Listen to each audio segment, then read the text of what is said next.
I want you to move from overwhelmed by information to confident in what really matters. I want to help you move from being unsure towards direction and purpose in your healthcare. I want to introduce you to health experts. I want to let you in on tough conversations on women's health. I want to give you a place where you can lean in and learn how to take care of yourself. Let's transform your health. Let's get clear on your goals. This is Women's Health Unplugged. I'm your host, Dr. Jordan Robertson, naturopathic doctor. Welcome to another episode of Women's Health Unplugged. If you're joining us for the first time, I'm Dr. Jordan Robertson. I'm a naturopathic doctor with a clinical practice in Ontario. I service women all over Ontario, actually, through virtual medicine, but also women in person at our location in Burlington, Ontario. Today we're going to talk about acne and I've called it the three most important lessons I've learned about my acne in my first 40 years on this earth. I own a continuing education company for naturopathic doctors and integrative medical practitioners called The Confident Clinician. And every month we tackle a topic that to get up to date on the evidence. And so as the content creator, I spend a significant amount of time in the research on various medical conditions. And this is really where my passion lies. I've always thought if I could figure out how to have a job that was just about reading PubMed articles and then sharing that information, that I would be pretty happy. And I'm slowly transforming my work so that really is what I get to do a bulk of the time. And we actually have a group of 400 naturopathic doctors currently in that program that move through that content every month and then have access to the archived material that we've done in the past. It's a really exciting project for me because I felt like the education that I received to become a naturopathic doctor, part of my success in my personal practice and in my ability to show up really confidently in my work is that I actually arrived at naturopathic college with the evidence-based education. So I actually went there with all those skills. I went there with the critical appraisal abilities. And then, of course, came out the other side, still having all of those skills and have been able to apply them.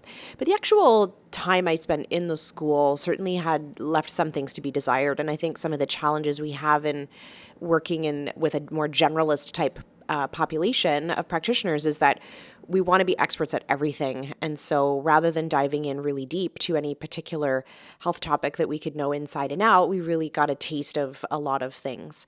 But the reason I'm going back to that point in my life is because that's where I was handed a lot of thoughts and beliefs about my acne that I have since disproven in my own mind, but also through the research. And so I wanted to share that journey because quite often when I'm working with people with acne, they do have a lot of thoughts and beliefs about where their acne's come from, what they're doing in their day or in their life that's perpetuating or causing their acne. And then they have a lot of beliefs about some of the heroic things that they need to do in order for that acne to go away.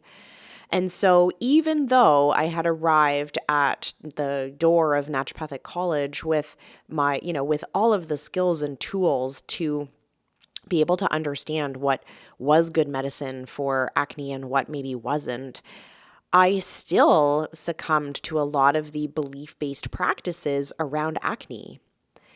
And I think part of this has to do with, acne shows up at a really kind of vulnerable time in our lives. And so I want to distinguish between sort of teenage acne and then this pervasive adult acne that we may be experiencing. So during those teenage years, there is a lot going on. So hormonally, there's a lot going on. And there's a lot of what we would call somatic growth, meaning that we're growing, right? Our bodies are growing. And that's under the influence of a lot of hormonal changes that are driving that growth. And when we look at some of the, I'm going to say in air quotes, side effects of the teenage experience, whether it's challenges or changes with mood, challenges or changes with sleep, challenges or changes with appetite, challenges or changes with our skin, is that a lot of that is being driven by this rapid somatic growth. So when our body is under the influence of all of these growth hormones, the consequence of that in the skin is a lot of sebum production. Pair that with some brand new testosterone, and voila, we have a flare up in our skin. And that's different than what happens with this pervasive adult acne experience. But for many of us, our first experience of acne and our first emotional relationship with acne starts at an age where where appearances really matter. We're highly influenced by our peer group. And we may have been influenced by the way that even the family of origin or parents felt about acne. And none of that had anything to do with evidence, right? And so I think that's where my sort of initial relationship with my skin really started, was back in my teen years. I had acne. I was put on antibiotics for God knows how long for my acne. And it was always perceived as this like big problem, where in retrospect, like I have these moments where I think about my like 15-year-old skin and I'm like, God, I wish my skin looked like that now. And I think there's lots of memes about that actually, right? That like you look back at past you and you're like, why did I think things were so bad back then? They actually were totally fine. But I was treated for this acne. It was really perceived as quite a big problem. I distinctly remember going to the doctor and then pulling out this like magnifying glass and looking at my skin on my cheeks with a magnifying glass. And I will say, like, that is not where I had issues with acne. I did not really have bad acne on my cheeks, or at least I didn't think so.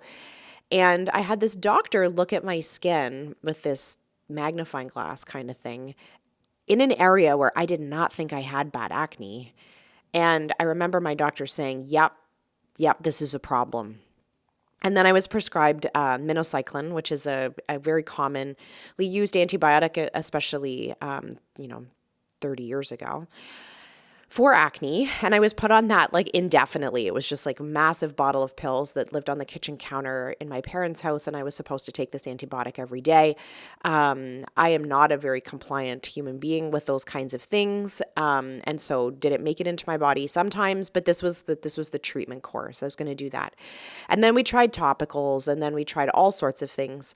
And nothing really ever improved my acne. So it moved along with me even when I got past those somatic growth years and started to persist into adult acne. And then eventually I arrived at the naturopathic college. And to me, this was my greatest health concern, was my acne. And I'm not dismissing that at all. Like, it actually was my greatest health concern at that time. At that time, I felt like I couldn't leave the house without like hordes of makeup on my face. I really was stressed about my acne, and I'm going to talk about, that's one of the lessons actually we're going to talk about today. I was really stressed about my acne. I thought about it all the time. It changed the clothes that I wore. If I had a red spot on my shoulder, I wouldn't wear a shirt that was maybe going to show that. It really affected my day-to-day life. I remember one of the apartment buildings I lived in downtown Toronto had a mirrored elevator, and it was like horrifying to get in there every day and have to look at the lay of the land before I went out in public, right? So every morning when I got in the elevator to go get the subway to go to school, I had to look at what it looked like on that day. And then that was my like final parting thoughts as I left my house and went out into the world. And so when I arrived at naturopathic college, I was given all sorts of information about my acne. I was told it was probably something I was eating. I was told that if I cleaned up my diet, that would probably help. And I was told a whole lot of other things too, but there really was this very strong focus on nutrition and what I needed to do in order to what I needed to do to my diet in order for me to influence my acne. And I will say that not all of that advice was wrong. To me, it was the way that that information was conveyed that was wrong. And actually some of the information just was flat out wrong. But the way that that information was conveyed to me was wrong, because it led me to believe that if a piece of bread that said may contain milk ingredients, like that I needed to avoid that because it was maybe going to increase or worsen my acne. I became militant with my diet about avoiding any source of dairy, because that's what the advice was, or part of the advice was. And I'm going to say it wasn't wrong, and we'll talk a little bit through this episode about what some of the evidence actually is. But never in the evidence when it comes to dairy and acne does it say that you need to avoid a loaf of bread that might have been made on a conveyor belt beside another conveyor belt that also made milk chocolate. Nowhere in the evidence does it even say that we should avoid things that contain milk completely.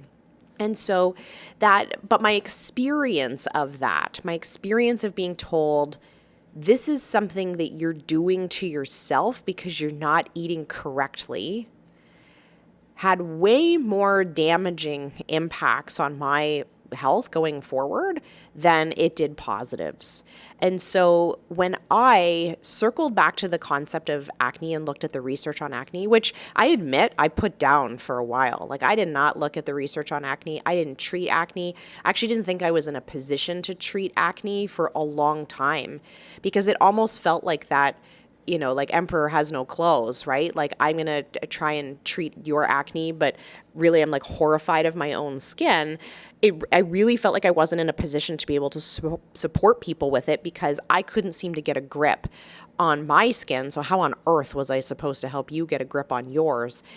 And it wasn't until I spent a significant amount of time in the research on acne to support my clinician group. And to be honest, sometimes I pick topics almost like it's like a dare for myself. So a topic that I really don't know a lot about, or a topic that I've, intentionally ignored for a while because I don't want to learn about it, or I have a particular bias against learning about it.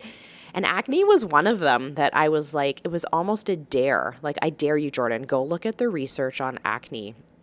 And so I spent a good number of months sitting down with the literature to actually figure it out. And what I came out of that with were 3 massive lessons on the way that we should be supporting patients with acne and how we should be looking at this a little bit differently.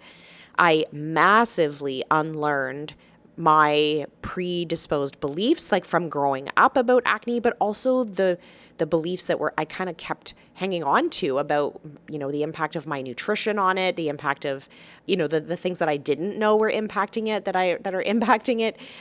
I really had to rewrite my own story about this. And then funnily, like, since I've done that talk, so I did a full month of lectures on acne for my clinicians. Since I've done that talk, like, number one, my skin is like the best it's ever been, which is so cool, because I spent so many years worrying about it and, thinking about it and hyper-focusing on it. And now it's way better. It is not perfect. And I'm going to talk about that in one of the lessons we're going to do today. It's not perfect, but it's like the best it's probably ever been in my life, maybe with the exception of some maskne from wearing a mask at work. And I've been asked to speak about acne as an expert multiple times since I did that lecture, which I find so interesting that this was a topic that I really was not interested. I felt like I was a fake if I was going to get up and talk about acne. And really, one of the lessons that we'll go through today actually taught me was that I'm allowed to still have a pimple and know an awful lot about pimples, first of all. And me having that one pimple has way less to do with what I'm doing from day to day and way more to do with my genetics than I was ever given credit to. And we're going to talk about that today too.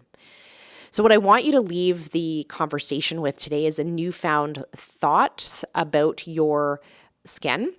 I want you to feel differently about the long game around your acne. And I want you to put down some of those beliefs and some of the shame that has been handed to you about the health of your skin, and help you feel a little bit more empowered rather than feeling disempowered by the evidence that's out there to support acne from an integrative perspective. So I'm excited to do this episode with you. Let's dive in.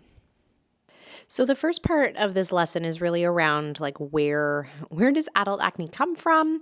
And the big take-home message here is that it is not your fault, and it is probably wired into your genetics. And when I think back to how much shame I had about my own nutrition and how much blame I put on myself for having my acne in the first place, when I read research at, no joke, like 39 years of age that said, we as clinicians need to do a better job of informing patients that acne is a chronic health condition that we manage, not cure, I thought I was going to cry. Like, really, if we think about most chronic health conditions, one of our main goals around communication with those people is that we want them to know that it's not their fault, and that the solutions that we are going to offer them or support them with are things that are going to help manage their condition over the long haul.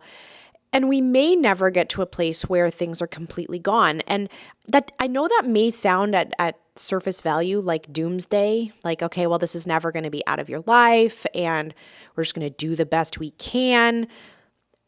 It actually, as being a long-term acne sufferer, for me to read something that says, hey, you know what?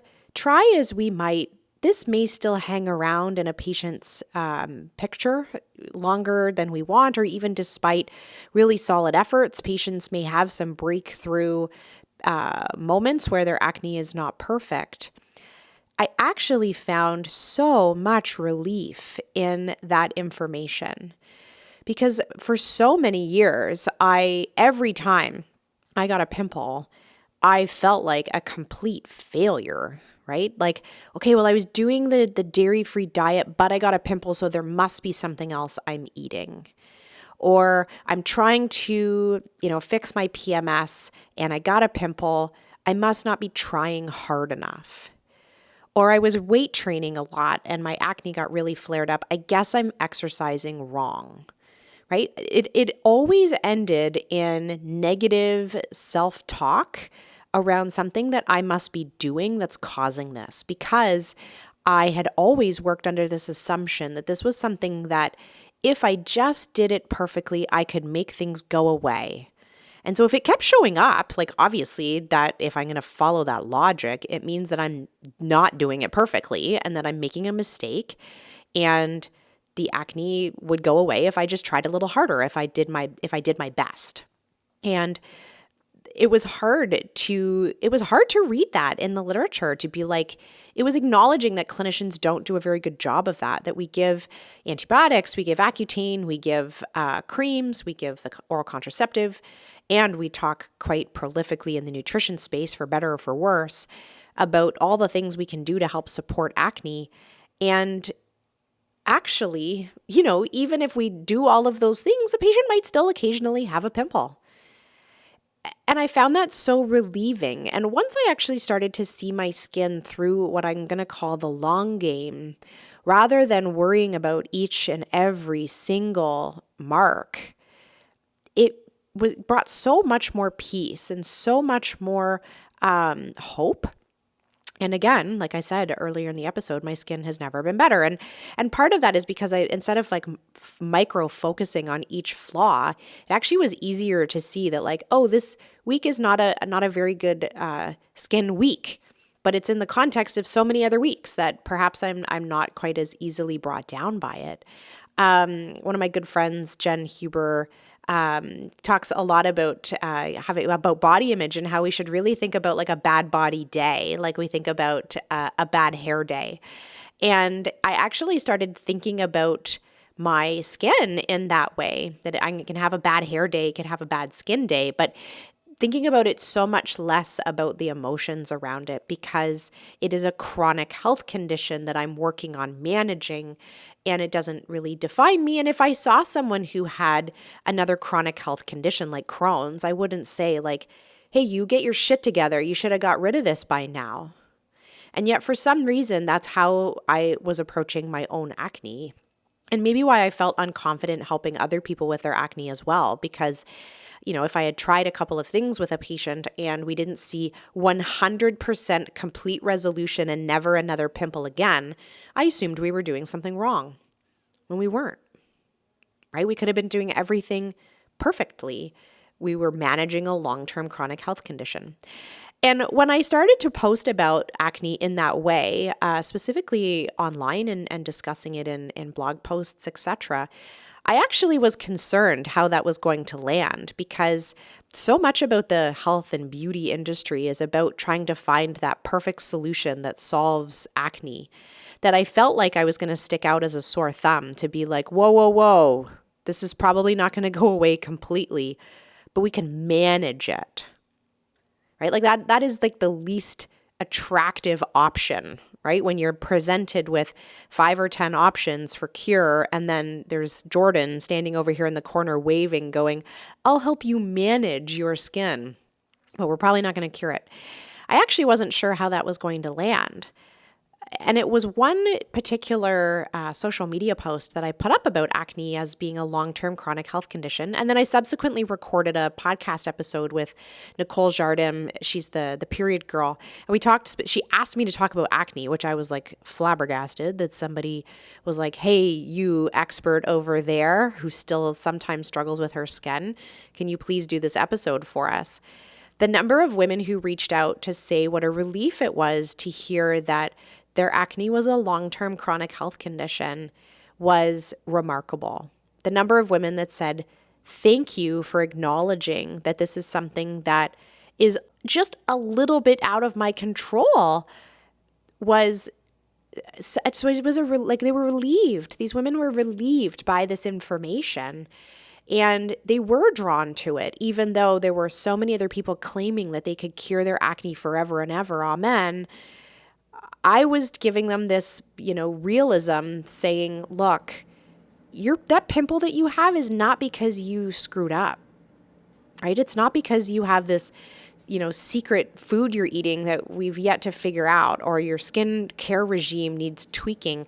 Like none of that. It was acknowledging that most adult acne has a genetic component in the sensitivity of your skin to testosterone and bacteria and sebum production, and all of those things, put together in the same pore, for some people is going to drive that development of acne.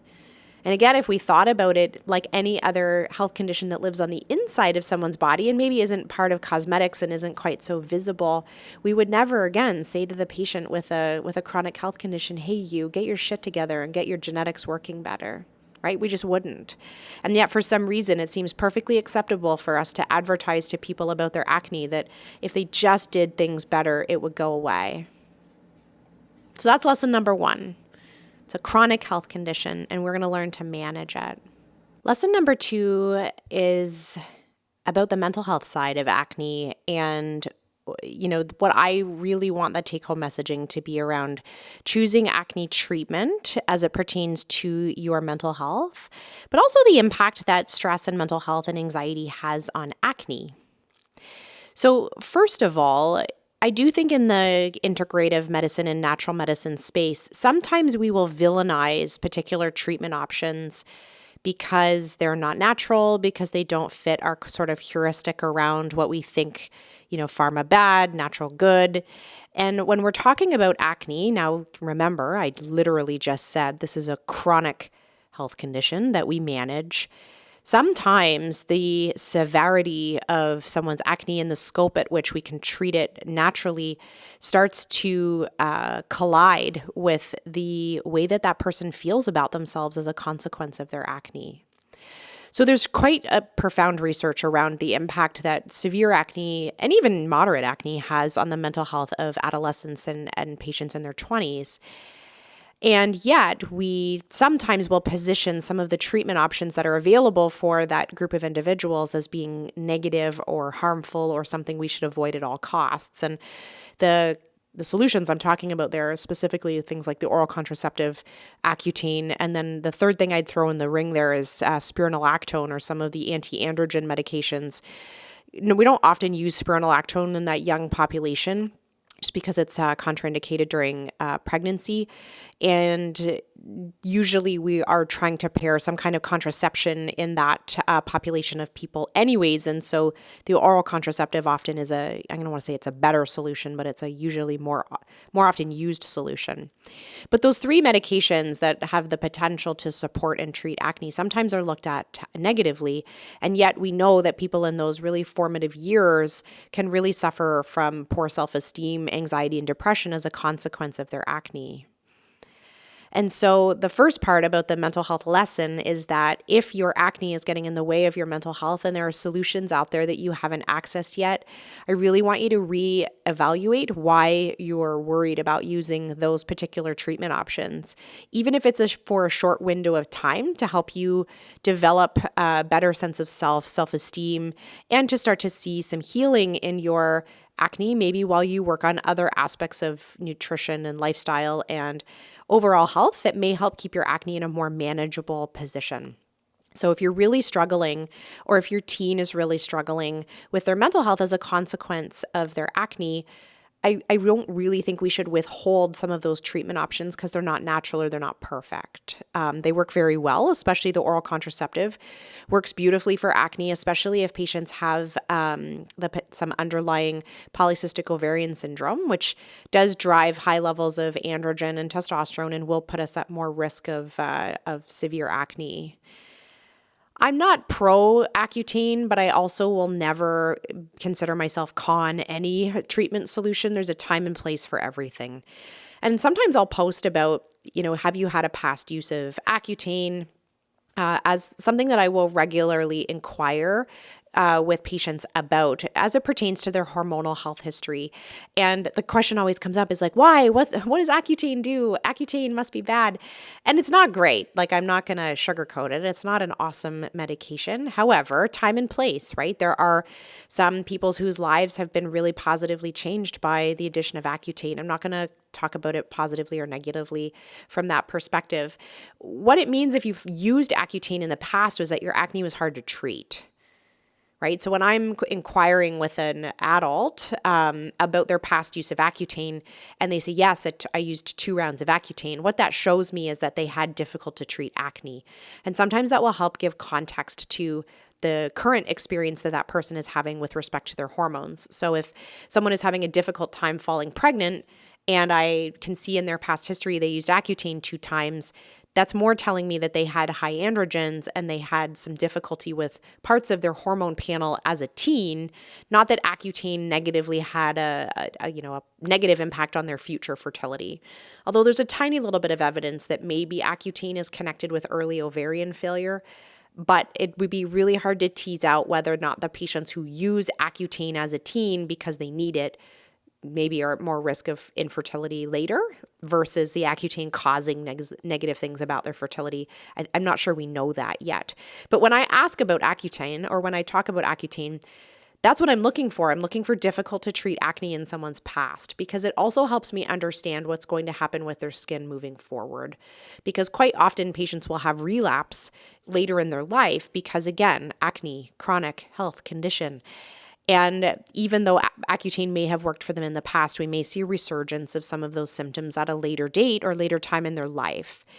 So I do want you to balance your mental health as a consequence of your acne with the available treatment solutions. And even if you only sign up for support from one of those medications for 6 to 12 months, Accutane is done in a shorter course than that, but the spironolactone and the pill, you're probably looking at 6 to 12 months to see improvement.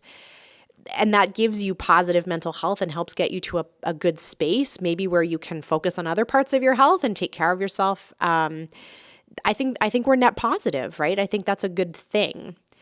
But the other interesting sort of flip to that coin, so the first half of this lesson is if you're suffering with acne and your mental health is suffering, the treatment options that are out there are not the worst. And I would perhaps consider balancing those two things, your mental health and your acne, and maybe choosing a solution that fits for you right now. I don't want anyone to feel like they can't go outside because of their acne, or feeling, signs and symptoms of depression and anxiety as a consequence of their acne. I think we have better solutions for you than that. But the other side of the coin is that the more anxiety patients have, the worse their acne is. And part of that is because when people have anxiety, they touch their acne, right? They poke at it and they pick at it, or they touch their face, or they have other behaviors when they have anxiety that will worsen their acne just by consequence of like touching it. And so there was a really interesting study that looked at like what happens if we treat the anxiety of the patients with acne, and their acne improved. And it wasn't because their acne like stopped coming, it was because they stopped picking at it.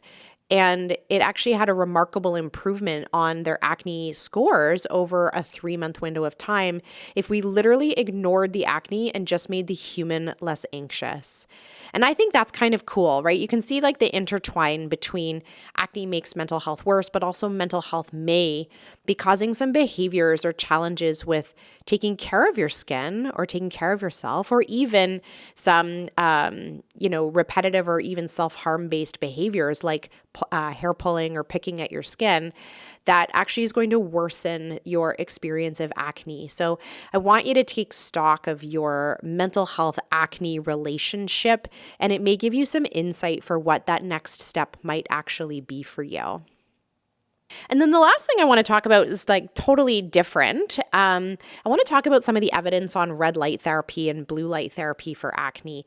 This information was shared with me by a friend like many years ago, and I actually bought myself one of the first like over-the-counter red light acne therapy masks that was available. And subsequently it was like pulled, and the FDA was upset about it. And there was something about the battery pack, and it probably was, I'm sure it caught someone's bedding on fire at some point. However, we've come quite a long way in our understanding of the influence of light therapy on acne. And actually, if we take all of the research on everything natural for acne, and there's a couple of other solutions out there that are quite positive. I think you should have your vitamin D levels tested. There's a few other nutrients that we can look at when it comes to acne.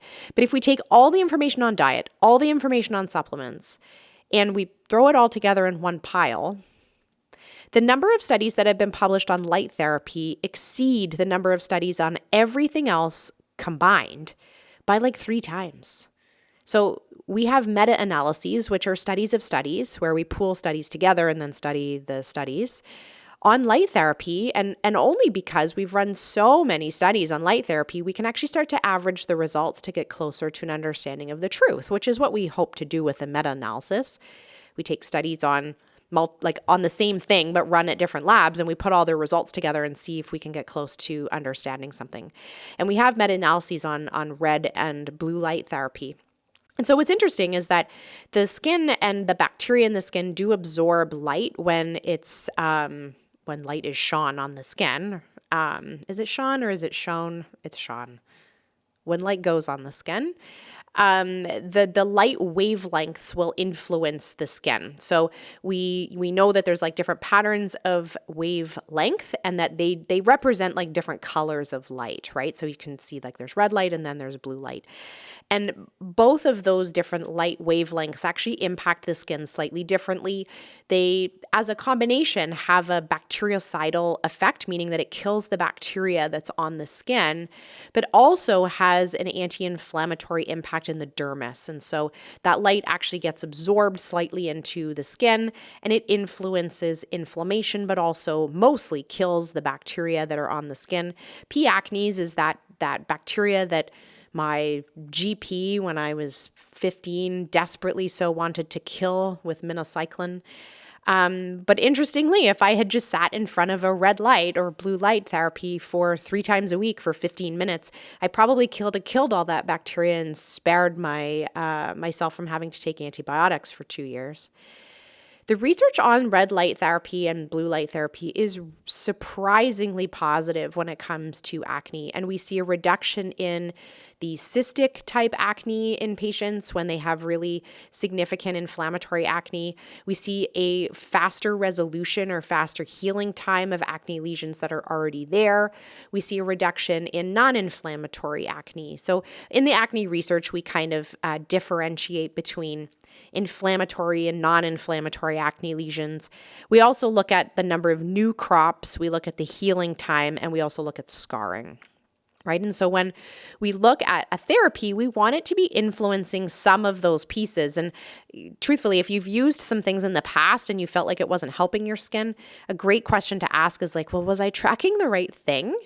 Right? Did my acne heal faster? Was it helping some lesions and not others? Did it do anything for that healing time? Sometimes we're tracking the wrong thing, but with the light therapy, we do see improvement in that inflammatory and non-inflammatory acne.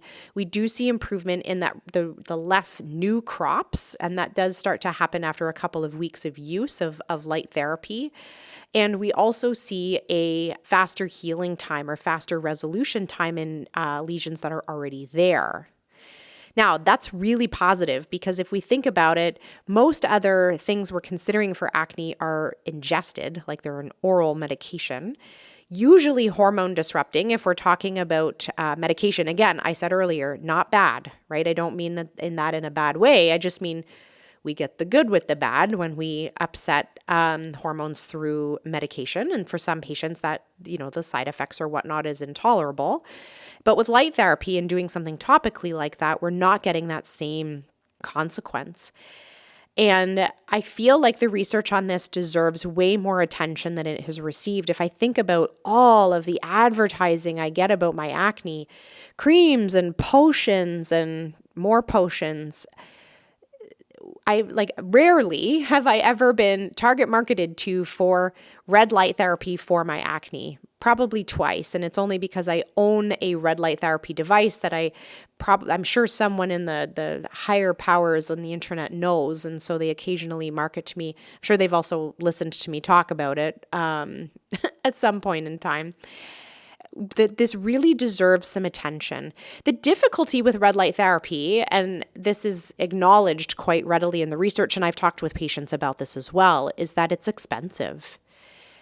And so the question I would ask, and if you're now furiously Googling light therapy for acne, I will say in the last few years, there's been an explosion of over-the-counter options. I have zero brand affiliation, nor do I know what brand is the best brand.